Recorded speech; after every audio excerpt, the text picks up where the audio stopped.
to another story. And we got two more stories here, and then we're going to wrap it up. So nearly half of U.S. childcare centers, this is according to the Miami Herald, nearly half of U.S. childcare centers say they face permanent closure, survey finds. So this is a pretty, I guess, it's just one of those things you don't think about. I didn't even know about this until you brought it up. Until you like bring it up, right?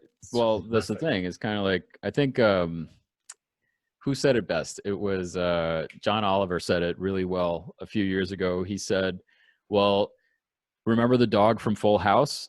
Well, nobody ever thinks about how that dog is definitely dead now. It's like it's one of those things that when it's in your periphery, you're like, oh, I love that dog. But, now it's 100% dead. So this is gonna hit pretty hard. So. Yeah, well, if this doesn't outrage people to like beyond the tipping point, because we're almost there. I think we're almost there. Millions of parents depend on childcare centers to educate their kids or to simply look after them so they can work and run errands. But the industry has been quietly bleeding out during the coronavirus pandemic. And if it doesn't come soon, 40% of childcare providers say they'll likely close down for good. Even as school districts across the nation prepare to resume in-person classes this fall, which is another completely batshit crazy story, promising relief to working parents. I don't even like I don't even like the way that's framed. Promising relief to working parents. That is the dumbest framing that you could possibly put it. It is completely the opposite of what needs to happen. You're putting both parents and children in harm's way because you're putting teachers in harm's way. And then you're going to get if those kids get coronavirus and they come home to their parents, those parents are going to get sick and then they're going to infect the workplace. Is it that hard to think 3 steps down the freaking so stupid down the road? Unbelievably stupid. Unbelievably irresponsible. It's crazy. That's probably my favorite word for this podcast. That's probably what we should have just named this podcast. It's crazy. I think I was taken. We really needed something to defeat, though. Yeah. So might as well be the purpose. It's not a fist bump. That's a punches. Oh my God. Yeah, I actually, the corner there. I'm pretty proud of this. The logo. The logo? Yeah. With you. Yeah, I'm pretty happy with it. But who knows? Well, I mean, if anyone watches this and we start to get some traffic, I am honestly, if anyone wants to pitch a better logo to us or anything, we'd be more than happy to look at some. We accept like 2 more punches. Yeah, for sure. Just keep the punches. Maybe some punches going up and some like blocking, on the punching. Yeah. Oh yeah. That might be good. Thing. Well, right. So anyway. What was I going to say? Yeah, promising relief to pulling double duty. Why are they pulling double duty? This is the whole thing doesn't make any sense to me. It blows my mind that we live in a country where they can just post this sentence, which has so much like just glaze over all the propaganda here in this ideology. But this person really believes in what they're writing. That's the thing, is this person who wrote this article really believes in it. So anyway, the many daycare and other childcare businesses might not live to see it, a survey by the National Association for the Education of Young Children found. So it's the highlighted paragraph. Less than a fifth of childcare programs believe they will make it another year. Nearly 30% expect they won't make it past September, and 52% said they'll likely be shut down by the end of 2020.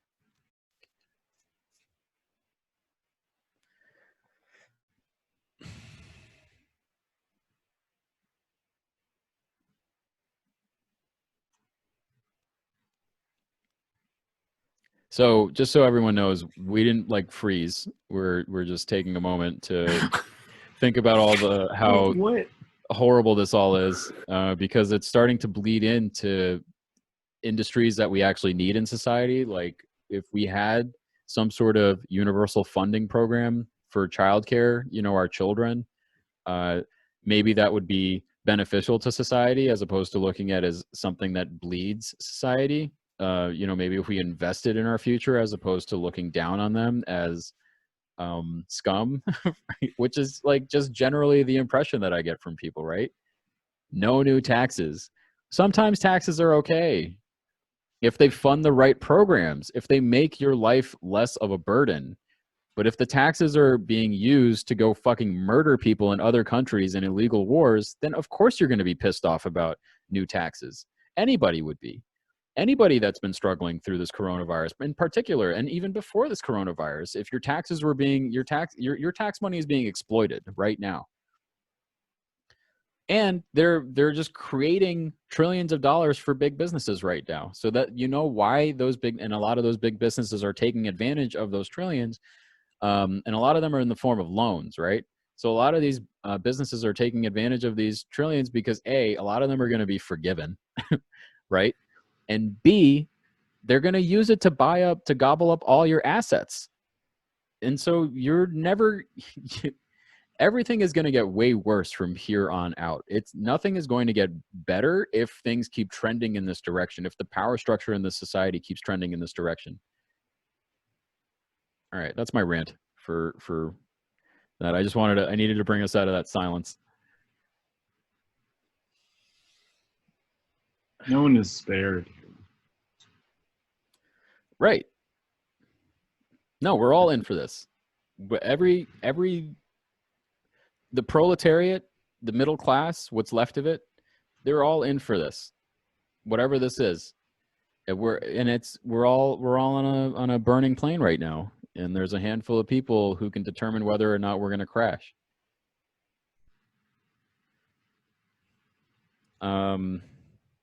So the article goes on, basically saying that these providers are weary, skeptical, and scared. Rian Evans-Alvin, CEO of the NAEYC, not sure what NAEYC stands for. As a country, we have a choice to make. Are we going to continue to underfund and undervalue a system that is the backbone to the rest of the economy, or are we going to make the necessary investments that recognize the essential nature of childcare?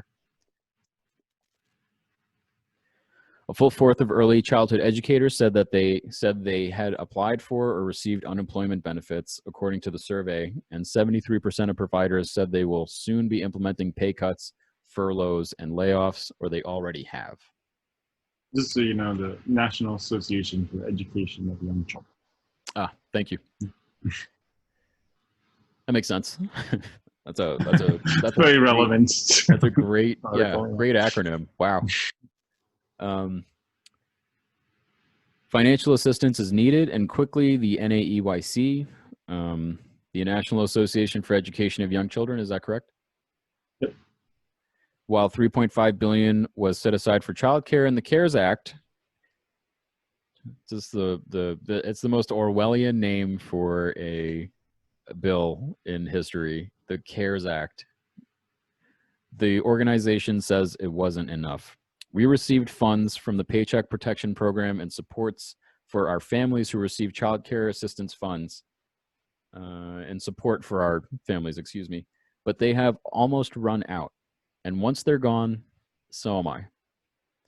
Jennifer, a child care provider in Mississippi, told NAEYC.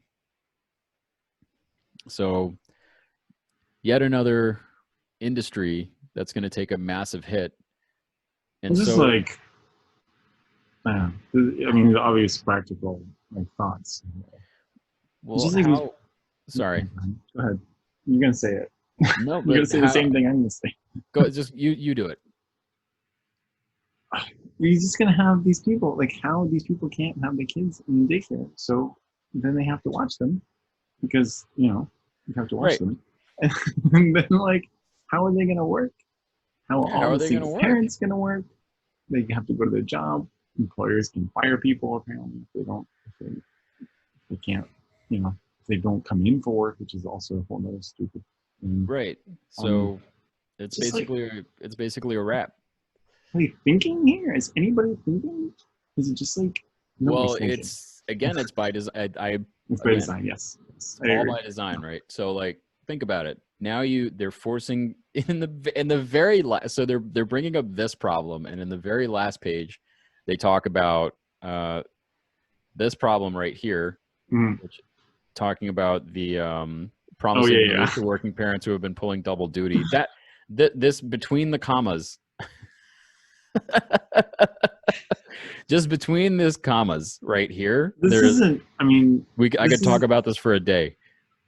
This isn't even like this. This industry is pretty bad because the people who take care of children and teachers and these people, they're so underpaid, unbelievably underpaid. And it's still a super expensive industry for working parents as well. So so the people who are taking care of the kids are getting underpaid, and then the parents have to shell out tens of thousands of dollars every single year. Now you get a tax credit for doing that, but it's not enough to make up for the amount of money that you're spending on dependent care costs. Yeah, the old tax credit. Yeah, it's just I don't know why I threw that in there. No. It's a trick they do where they're like, oh, you get a tax credit on it later. Right. We have to pay for it up front now. Get a house. Have $30,000. Right. Or 10,000 lying around, whatever you want to pick. Right. Get a house. You get a tax credit. It's like, okay, yeah. So you're right. Dude, our country is so unbelievably corrupt, and like I should have put this in the presentation. So I looked at the Global Peace Index today, and I got into an argument with one of those people, and we were talking about how he was like, the United States is like a great country. It's very safe. That's why we need to have these criminals off the streets and blah, blah, blah. And I was like, what are you talking about? So I looked it up. So out of 158 countries in 2019, guess where the United States ranked? 10, 11? In the safest countries? The United States ranks 123rd in the world in terms of safety on the Global Peace Index. How safe is a country? That is literally what they're measuring. The United States measures 123rd, right? They're slightly better than Saudi Arabia. The top three countries, by the way, are Iceland, Canada, and Portugal. Or no, sorry, Iceland, New Zealand, and Portugal. Canada is also up there, way up there. They're in the top like 20, I believe. I forget exactly where they are. I've been to Iceland, pretty safe. Iceland, New Zealand, and Portugal, man. Those three countries, just very, very safe places to be. The United States, 123rd.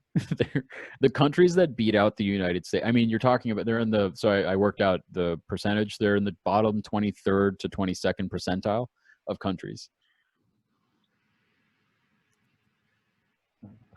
So that's the country that we're living in right now. You could move to Canada right now and you'd be in a much safer place. It's just immediately safer country to be in. I can barely fathom any of this, dude.